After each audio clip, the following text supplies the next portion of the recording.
Hello students, कैसे हैं आप लोग। क्लास 11th में मैं आज आप लोगों के लिए लाई हूं पूरा अकाउंटिंग इक्वेशन सिर्फ इस वीडियो में। हाँ, इंपॉर्टेंट ट्रांजैक्शंस, आप लोगों के टेस्ट आ रहे हैं, है ना, एग्जाम्स भी आ रही हैं और अकाउंटिंग इक्वेशन आ रहा है। अकाउंटिंग इक्वेशन का पूरा बेसिक कंसेप्ट, सारे क्वेश्चंस ऑलरेडी मैंने कर रखे हैं।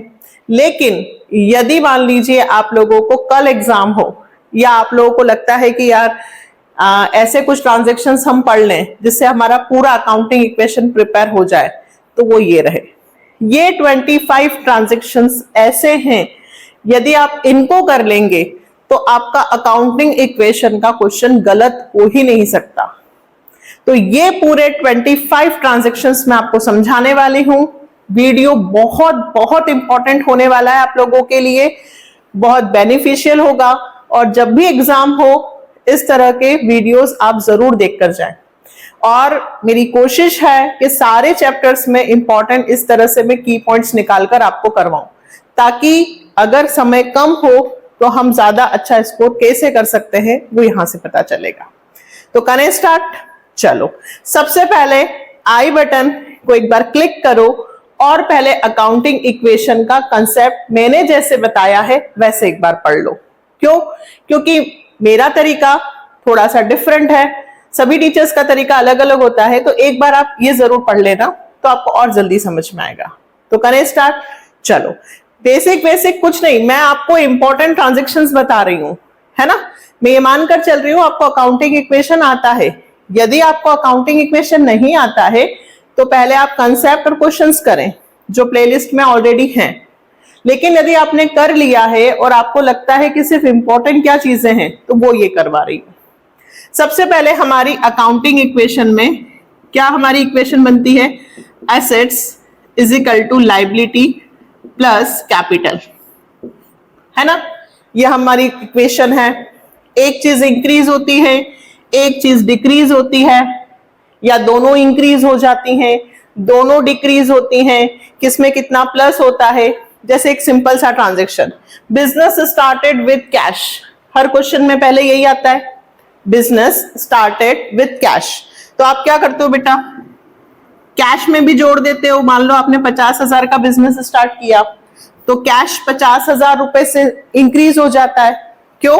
जब हम बिजनेस में पैसा लगाते हैं तो हम बिजनेस के पॉइंट ऑफ व्यू से सोचते हैं। तो बिजनेस में पैसा आया यानी कि कैश इंक्रीज, और बिजनेस में कैपिटल इंक्रीज होती है तो कैपिटल में भी हम प्लस कर देते हैं। ऐसे ही करते हैं ना हम अकाउंटिंग इक्वेशन। ठीक है, चलो, तो अब हमारे इंपॉर्टेंट ट्रांजैक्शन, फर्स्ट ट्रांजैक्शन क्या लिखा है बेटा, क्रेडिट परचेज ऑफ गुड्स 18,000। ध्यान से सुनना, हमने माल खरीदा कितने रुपए का, 18,000 का। जब मैं माल खरीदूंगी तो मेरा स्टॉक बढ़ेगा।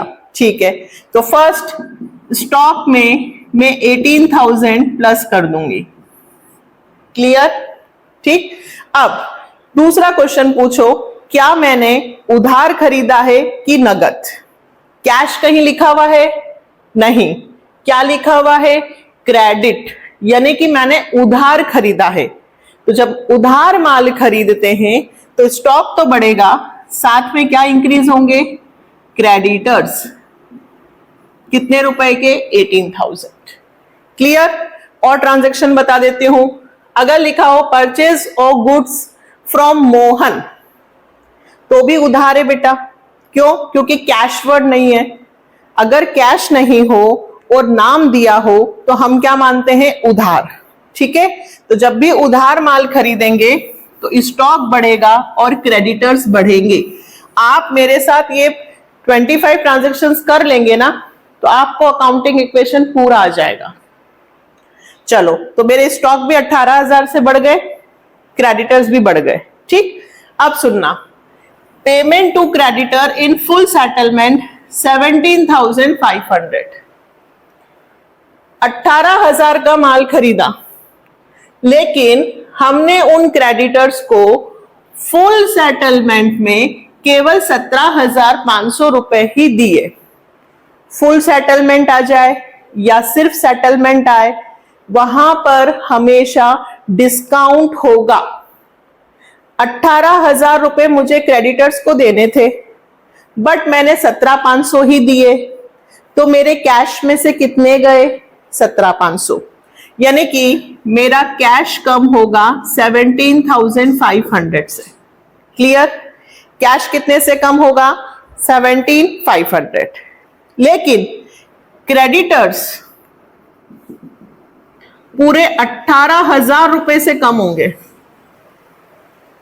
पैसे तो 17,500 गए हैं, कैश में से मैं 17,500 माइनस करूंगी, बट क्रेडिटर्स पूरे 18,000 रुपए से माइनस होंगे। क्यों? क्योंकि अब हम क्रेडिटर्स को और पैसा नहीं देंगे। जिन्हें हम 18,000 देने थे, है ना, उन्हें हमने 17.5 में ही फ्री कर दिया कि अब हम पैसे नहीं देंगे। तो हमें सीधे सीधे कितने रुपए का बेनिफिट हुआ, डिस्काउंट मिला? 500 रुपए। कितने रुपए का बेटा? 500। तो कैपिटल में कितने प्लस होंगे? 500। ये ट्रांजैक्शन बहुत इंपॉर्टेंट है। ये मैंने एक एग्जांपल लिया है, आप इस तरह का कोई भी क्वेश्चन कर लेना। क्रेडिटर्स वाला, पहले क्रेडिटर्स कितने से थे? फुल सेटलमेंट में यदि फुल सेटलमेंट बोले तो पूरी क्रेडिटर्स की वैल्यू 0 हो जाएगी। 18,000 से क्रेडिटर्स थे, 18 से माइनस हो गए 0।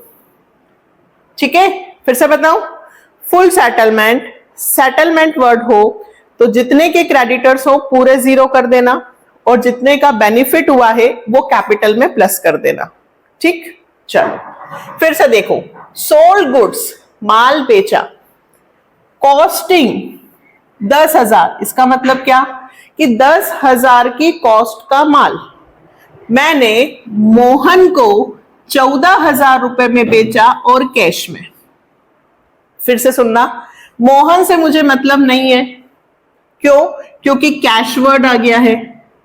जब भी कैश हो तो कैश में ही मानना है, नाम से कोई मतलब नहीं है। 10 का माल, कितने का माल बेटा? 10 का माल 14,000 में बेचा, कितने रुपए का प्रॉफिट? पूरा 4,000। तो कैपिटल में पूरे 4,000 प्लस होंगे। देखो, ये मैंने सारे अमाउंट मन से लिए हैं ट्रांजैक्शन। आपको ये तब करना है जब आपको अकाउंटिंग इक्वेशन आती हो, है ना। पहले आप चैप्टर पूरा कंप्लीट करें। आपको जब टेस्ट हो, एग्जाम हो, या आपको लगता है कि यार मुझे पूरा आता है, मुझे क्या करना चाहिए, तब ये करना है ना। तो 4,000 रुपए का बेनिफिट हुआ, 10 का माल 14 में बेचा, 4 का बेनिफिट प्लस कैपिटल। अब गुड्स कितने से कम होगा? कॉस्टिंग, हमेशा ध्यान रखना बेटा, कॉस्ट। कितने का माल आपने बेचा, उसकी एक्चुअल कॉस्ट कितनी है? 10,000। तो स्टॉक में से कितने कम होंगे? 10,000, है ना।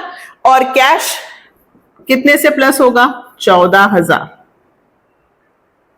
10,000 का माल 14,000 में बेचा, 4,000 का बेनिफिट, जो बेनिफिट हुआ वो कैपिटल में प्लस, जितने का गुड्स था वो स्टॉक में से कम हुआ, और जितने पैसे आए वो कैश में प्लस हुए।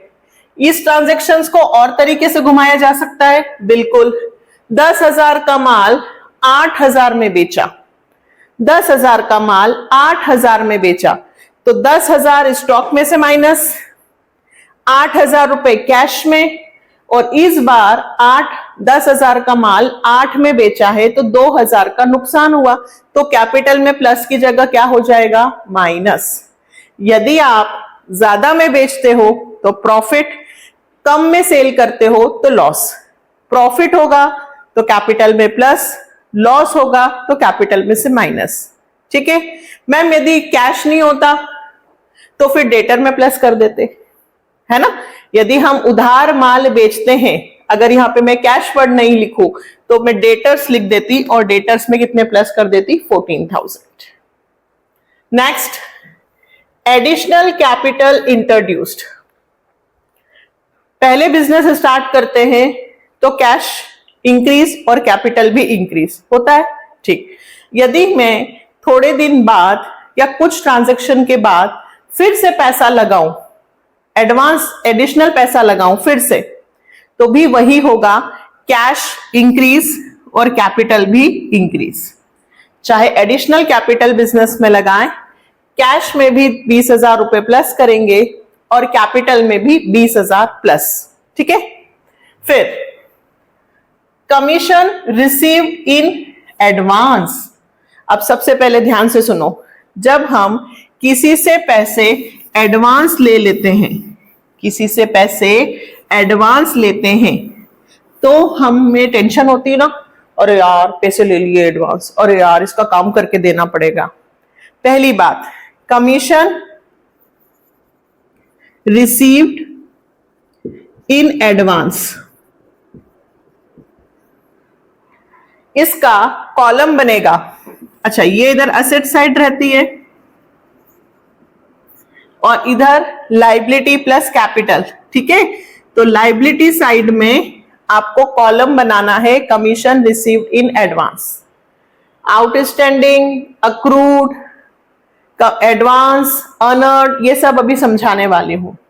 जब आपको कहीं से पैसा एडवांस मिलता है तो आपके पास पैसे आए, आप कैश में जोड़ दो। किसमें जोड़ दो? कैश में। कितने रुपए जोड़ना है बेटा? 5,000। ठीक है, क्लियर? एडवांस पैसा आया कैश में प्लस, एडवांस पैसा गया कैश में से माइनस। ठीक, अब कमीशन रिसीव्ड इन एडवांस, तो आप लाइबिलिटी साइड में एक अलग से हेड खोलकर उसमें लिख देंगे कि 5,000 रुपए एडवांस है। एडवांस मिलता है तो लाइबिलिटी साइड लिखते हैं, एडवांस देते हैं तो असेट साइड लिखते हैं। ये सब मैंने समझा रखे हैं आपको अकाउंटिंग इक्वेशन में। जब हम एडवांस पेमेंट कर देते हैं तो टेंशन फ्री हो जाते हैं, अरे मैंने तो 1 साल का पूरा बिल पेमेंट कर दिया है, टेंशन ही नहीं। तो कैश में से कम, प्रीपेड में प्लस। लेकिन जब मैं किसी से एडवांस ले लूं, रिसीव्ड कर लूं, तो कैश बढ़ जाएगा और मेरी लाइबिलिटी भी बढ़ जाएगी। ठीक है, याद रखना, बहुत इंपॉर्टेंट है। Next, sold goods costing 15,000। ठीक, कितने का माल बेचा? 15। सबसे पहले स्टॉक में से कितने कम कर दोगे? 15। जितने का माल सोल्ड करते हो वो स्टॉक में से माइनस। ठीक, बेचा कितने में? 18 में। Out of which 5,000 received in cash. अब देखो, माल था 15 का, बेचा है 18 में। माल था 15 का, बेचा 18 में। कितने रुपए का प्रॉफिट हुआ? 3,000। तो कैपिटल में कितने प्लस होंगे? 3,000। ठीक, अब माल भी कम हो गया 15 का, अब पैसे कितने आएंगे? 18। लेकिन इस 18 में से अभी आपको केवल 5,000 रुपए ही मिले हैं कैश में। तो कैश में कितने जुड़ेंगे? 5। 18 में से केवल 5,000 रुपए ही नगद मिले, बाकी के 13,000 रुपए उधार हैं, बाद में मिलेंगे, यानी कि डेटर्स।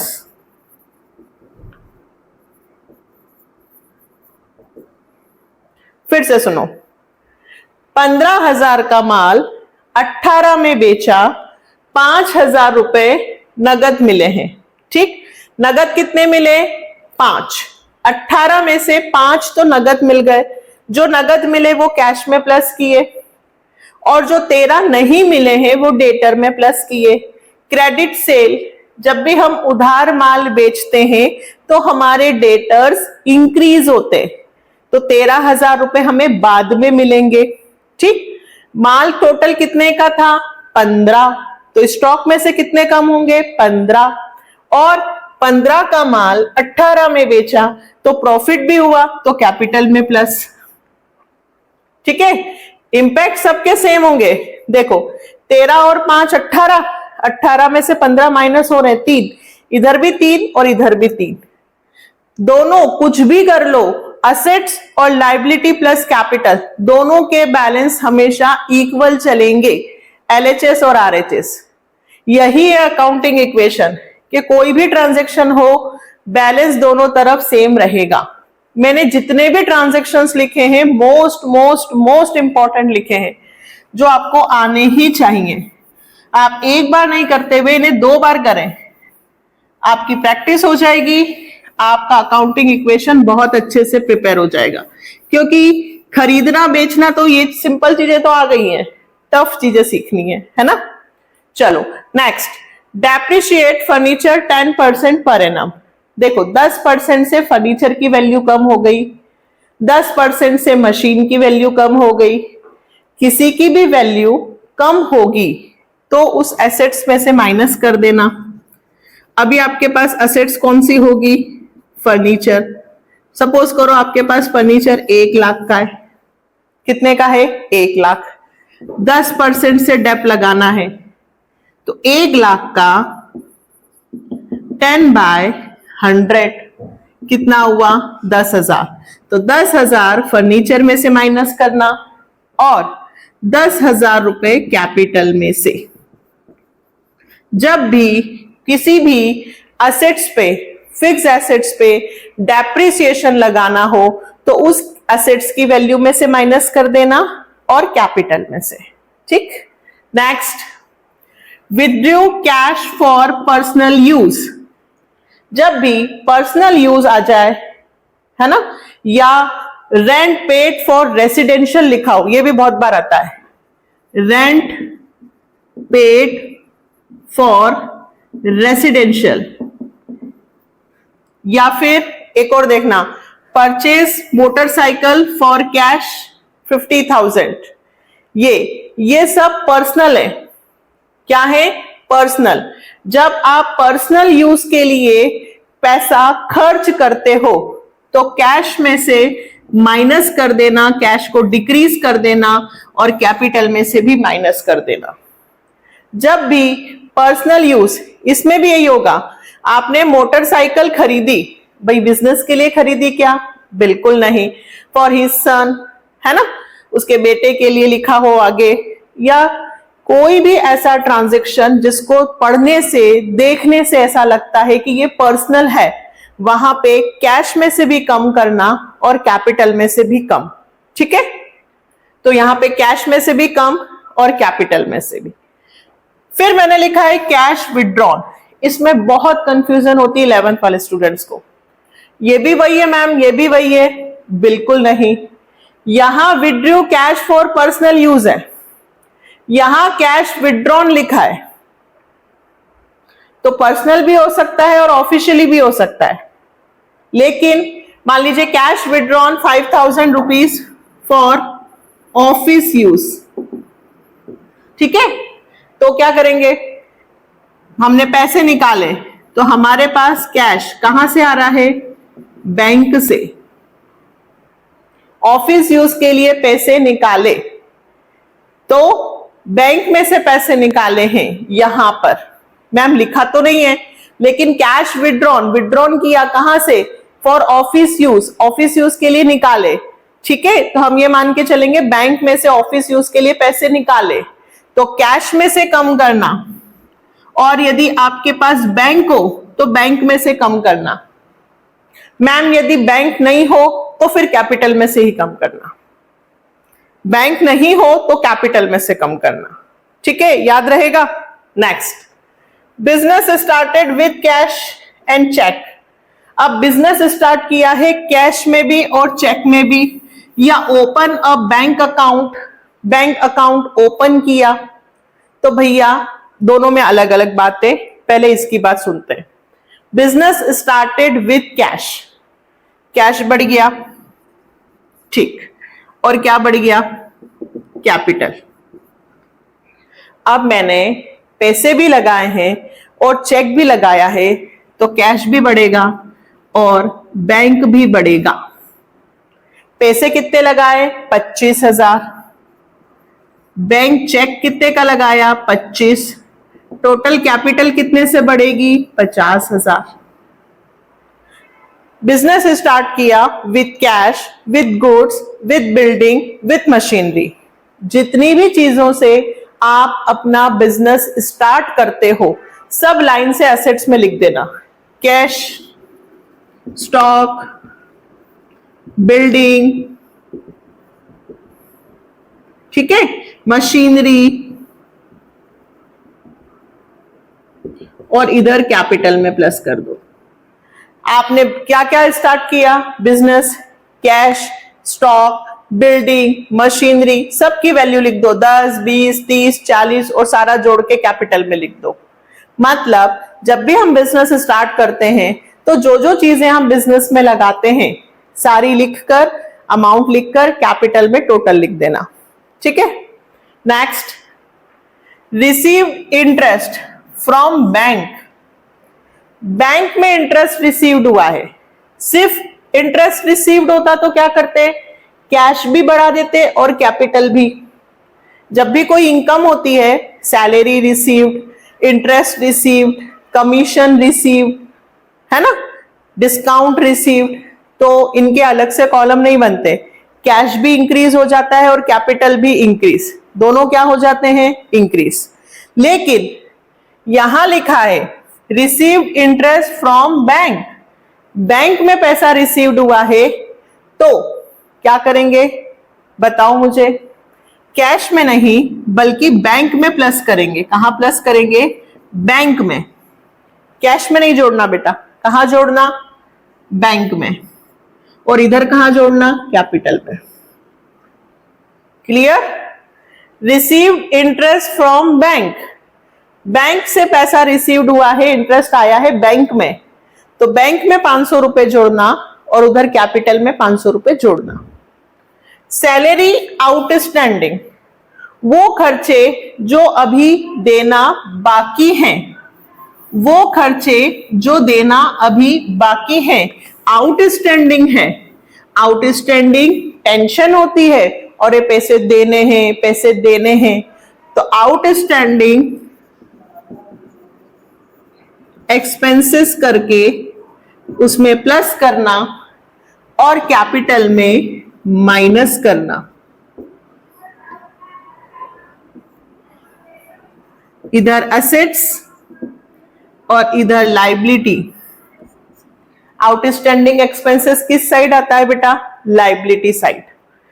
कोई भी एक्सपेंसेस हो, सैलरी आउटस्टैंडिंग, रेंट आउटस्टैंडिंग, है ना, कमीशन आउटस्टैंडिंग, तो आउटस्टैंडिंग एक्सपेंसेस में प्लस करना, अलग से हेड खोलना है, और कैपिटल में माइनस। कोई भी खर्चा देना बाकी होगा तो उसमें प्लस करना आउटस्टैंडिंग के नाम से और कैपिटल में minus. Bought refrigerator for personal use, बताओ, ड्राइंग होगी, कैश भी डिक्रीज और कैपिटल भी डिक्रीज। कोई भी पर्सनल यूज हुआ, कैश को भी कम और कैपिटल को भी कम। इंटरेस्ट ऑन ड्रॉइंग चार्ज, ये तो समझ लो एग्जाम में आ ही रहा है। ड्रॉइंग, जब पर्सनल यूज के लिए मैं पैसे विड्रॉ करती हूं तो बिजनेस मुझसे इंटरेस्ट ऑन ड्रॉइंग लेता है। मेरा ही बिजनेस, मैं ही ऑनर हूं, लेकिन मैं बिजनेस के खाते में पैसे जमा कर रही हूं, तो कैपिटल में 500 रुपए प्लस हो जाएंगे क्योंकि मैंने इंटरेस्ट दिया। लेकिन मैंने दिया है, मैं बिजनेस का ऑनर हूं, तो मेरी इक्विटी भी कम हो गई। कोई इंपैक्ट नहीं, लेकिन शो करना होगा। क्या शो करूंगी? इंटरेस्ट ऑन ड्रॉइंग चार्ज, तो कैपिटल में ही प्लस करके कैपिटल में ही वापस माइनस कर देंगे। कैपिटल में ही प्लस और कैपिटल में ही माइनस। मैंने विड्रॉ किया पर्सनल यूज के लिए, मैंने इंटरेस्ट दिया, तो मेरे पास से पैसे गए हैं, मेरी कैपिटल कम हुई है, लेकिन बिजनेस में पैसे जमा किए हैं तो बिजनेस की कैपिटल इंक्रीज हुई। Interest on drawing charge. Next, interest on capital allowed. अब मैंने बिजनेस में पैसे लगाए हैं, ठीक है, तो मुझे इंटरेस्ट मिल रहा है, मुझे इंटरेस्ट मिल रहा है। देखो बेटा, हम 11 के स्टूडेंट्स हैं, अभी नए नए हैं और ये इतने टिपिकल, लेकिन बेटा अकाउंटिंग इक्वेशन में यही आएंगे आपको एग्जाम में, बिल्कुल सिंपल नहीं आएंगे, तो आपको इन्हें तो अच्छे से याद करके जाना ही जाना है। इंटरेस्ट ऑन कैपिटल अलाउड, यानी कि बिजनेस ने मुझे पैसे दिए, मैंने बिजनेस में क्या लगाया? पैसे। मैंने कैपिटल लगाई तो मुझे क्या मिल रहा है? इंटरेस्ट। अब मुझे इंटरेस्ट मिल रहा है यानी कि कैपिटल में से पहले माइनस कितने रुपए? 2000। तो 2000 रुपए माइनस, ठीक है, बिजनेस ने मुझे दिए, अब मेरे पास आए। यानी हम क्या समझे? इंटरेस्ट ऑन ड्रॉइंग हो, इंटरेस्ट ऑन कैपिटल हो, उसी में प्लस उसी में माइनस होगा, बस इससे ज्यादा मत समझो। कैपिटल में ही प्लस होगा और कैपिटल में ही माइनस, क्योंकि मेरा बिजनेस है और मैं बिजनेस की ऑनर हूं, तो मेरे हाथ से जाएंगे, इधर बढ़ेंगे, मेरे पास कम होंगे, ठीक है। दोनों चीज ध्यान रखना, बहुत इंपॉर्टेंट है। फिर गुड्स रिटर्न टू रोहन। अब इसका मतलब क्या? मैंने रोहन से पहले माल खरीदा होगा, मैंने पहले रोहन से माल खरीदा होगा, मुझे पसंद नहीं आया तो मैंने रोहन को माल वापस कर दिया। रोहन मेरा कौन है? रोहन से मैंने माल खरीदा होगा यानी कि रोहन मेरा क्रेडिटर होगा। मैंने रोहन से माल खरीदा होगा, दैट मीन्स रोहन मेरा क्रेडिटर है, मुझे उसे पैसे देने थे। क्रेडिटर रोहन है। अब मैंने उसे 20,000 का माल रिटर्न कर दिया तो मेरे क्रेडिटर 20,000 रुपए से कम हो जाएंगे, क्योंकि मान लो मैंने रोहन से 50,000 का माल खरीदा था, तो मुझे रोहन को कितने पैसे देने थे? 50,000। लेकिन मैंने 20,000 का माल रिटर्न कर दिया, तो अब मैं 50 में से 20 नहीं देकर 30 ही दूंगी। तो जब भी हम माल रिटर्न करते हैं तो स्टॉक में से माइनस होगा। किस में से माइनस होगा? स्टॉक में से, ठीक है, क्योंकि माल आया था, रिटर्न कर दिया तो माइनस, और इधर किस में से? क्रेडिटर। बहुत इंपॉर्टेंट है। Accrued interest which income earn but not received. भाई काम तो कर लिया बट अभी तक पैसे नहीं मिले हैं। काम कर लिया पर पैसे नहीं मिले, मिलेंगे तो सही, यानी मेरी इनकम तो होगी। तो अक्रूड इंटरेस्ट किस साइड लिखेंगे? Asset side. एसेट साइड में जितने रुपए हो, मान लो 5,000, तो 5,000 अक्रूड इंटरेस्ट में प्लस कर दो, हेड, और इधर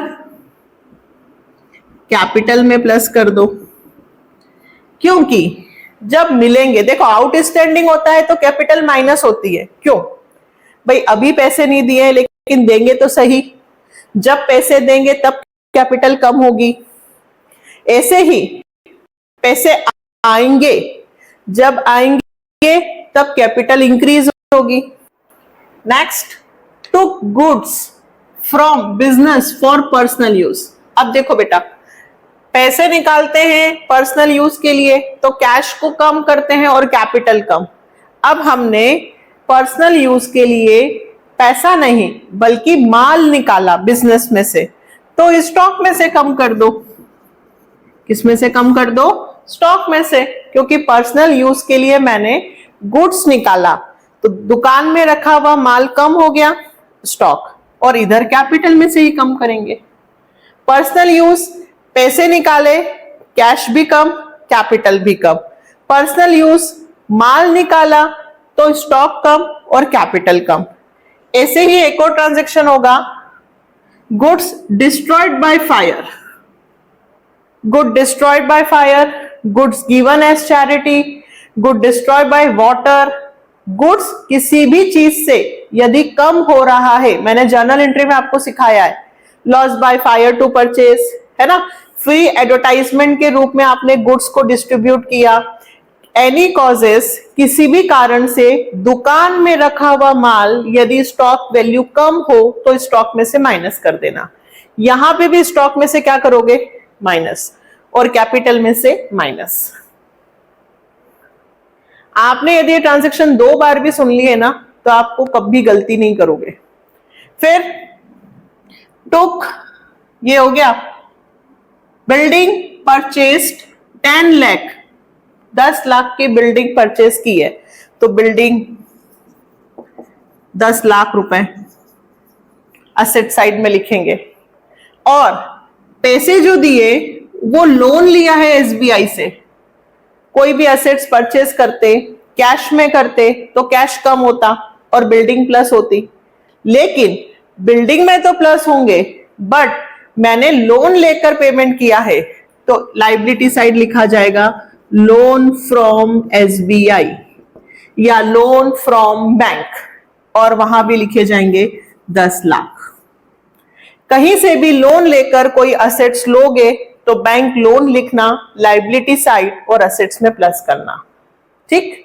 नेक्स्ट, प्रीपेड रेंट 2000। अब इधर भी मैंने समझाया था, एडवांस 2000 रुपए दे दिए, लिए नहीं है बल्कि 2000 रुपए दिए। प्रीपेड, प्रीपेड मेरी असेट्स होती है।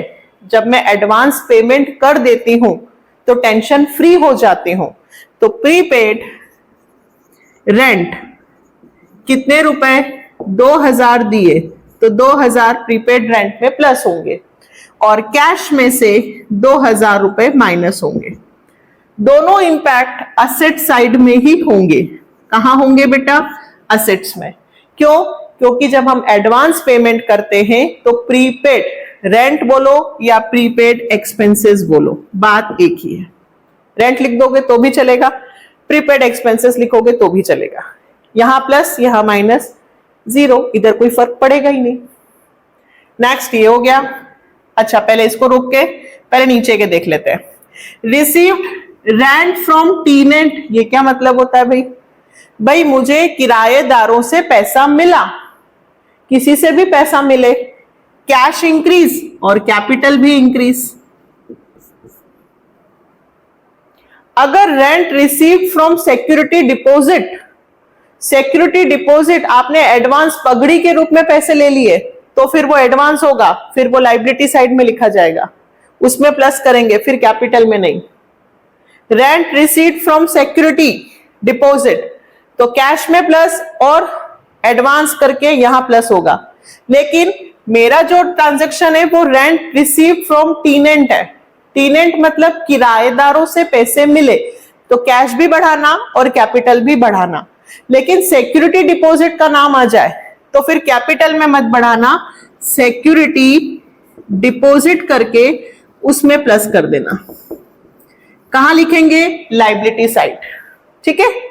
फिर इन्वेस्टेड इन शेयर्स, अब शेयर्स में पैसा इन्वेस्ट किया है पर्सनल, पर्सनल ड्रॉइंग, लेकिन कैश में से कम नहीं होगा,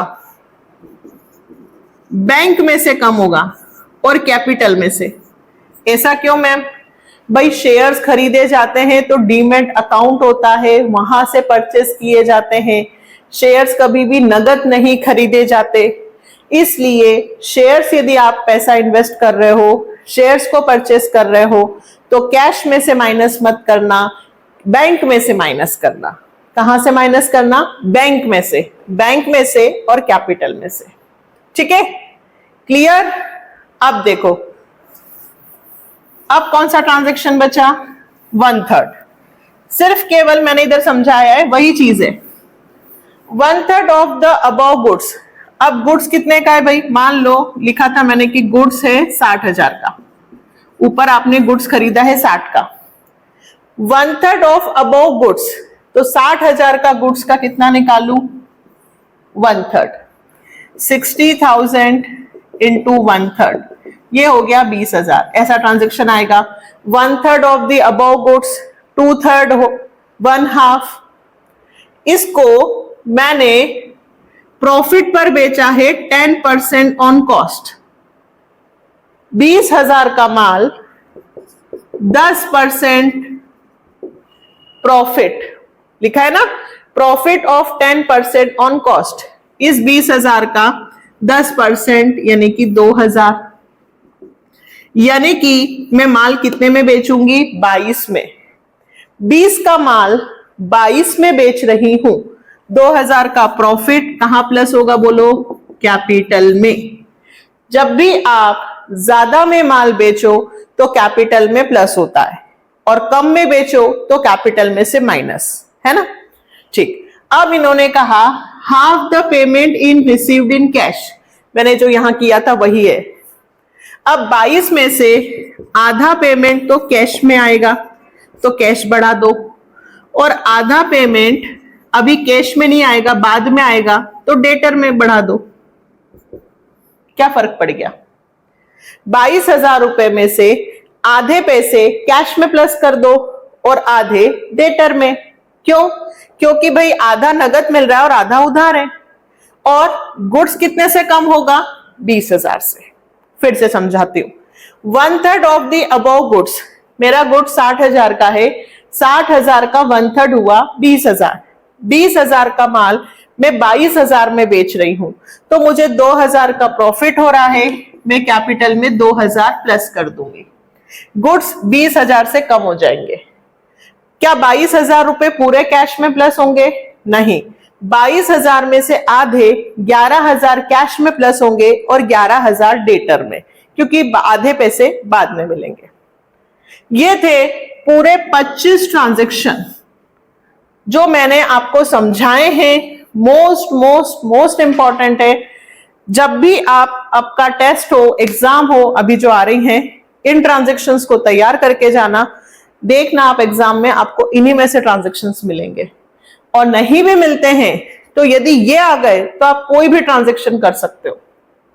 अगर आप लोगों को लगता है कि इस वीडियो से हेल्प हुई है और हमें इस तरह के सारे चैप्टर्स के वीडियोस चाहिए इंपॉर्टेंट, तो कमेंट करें, बताएं कि ये आपको वीडियो पसंद आया या नहीं, इससे आपकी हेल्प होगी या नहीं। यदि आपकी हेल्प होगी और आपको आगे और ऐसे वीडियोस चाहिए तो कमेंट में बताएं। मैं आपको जर्नल एंट्रीज और आगे सारे चैप्टर्स के इस तरह से इंपॉर्टेंट की पॉइंट्स निकालकर समझाने वाली हूं, ठीक है। और अभी तक यदि चैनल को सब्सक्राइब नहीं किया है तो सबसे पहले चैनल को सब्सक्राइब करो, क्योंकि पूरा 11th का अकाउंट टीएस ग्रवाल एक एक क्वेश्चन मैंने कर रखा है। कुछ क्वेश्चंस नहीं है, वो भी मैं बना रही हूं। बिजनेस, इको, स्टैटिस्टिक, सभी कुछ है यहां पर, ठीक है। तो please support the channel, like, subscribe and share. Bye, take care.